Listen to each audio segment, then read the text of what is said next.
What was that? No, that I don't know. So what was it? It had like these bright yellow eyes.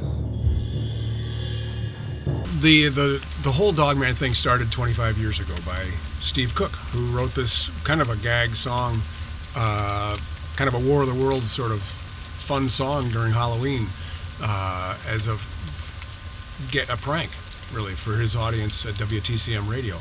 And what happened, though, is people started to realize or connect the dots that maybe this stuff's real.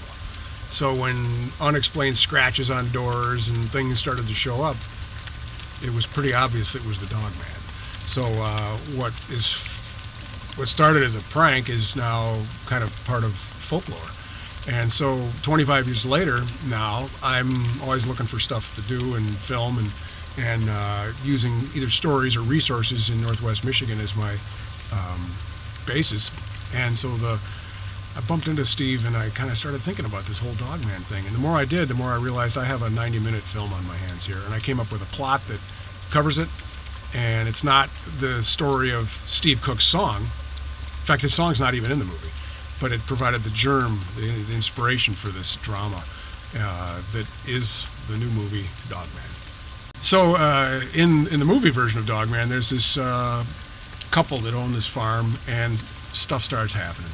And little by little, they connect the dots, and they realize they got a perpetrator on their hands. And they think it's their nephew at first. Everybody thinks it's just something else.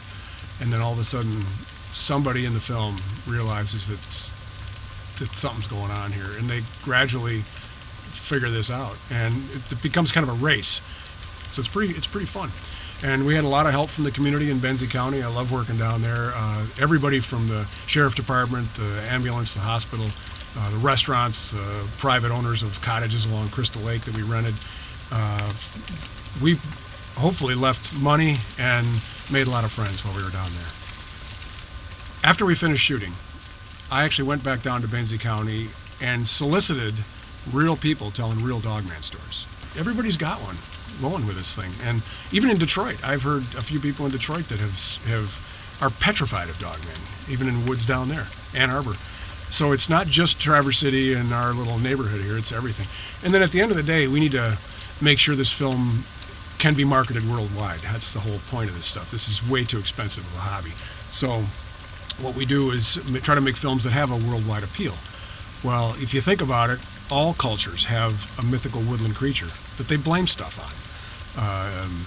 In Mexico, the chupacabra, which is like a goat sucker. Of course, the Native Americans have all sorts of stuff, bear walks and shapeshifters.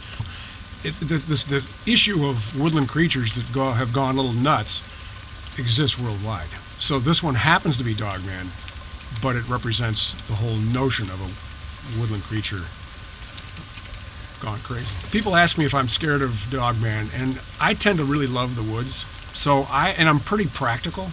I'm like a real, just little meat and potatoes kind of person. So I tend to not be too freaked out about things in the woods.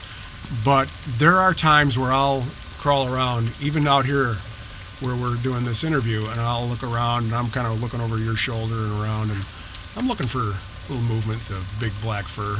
Could be a bear, could be a big squirrel. But it's pretty unlikely you'll see the Dogman. Just almost as unlikely or more unlikely than seeing a beautiful buck. They're elusive, and they're not angry. It's not like they're looking for you.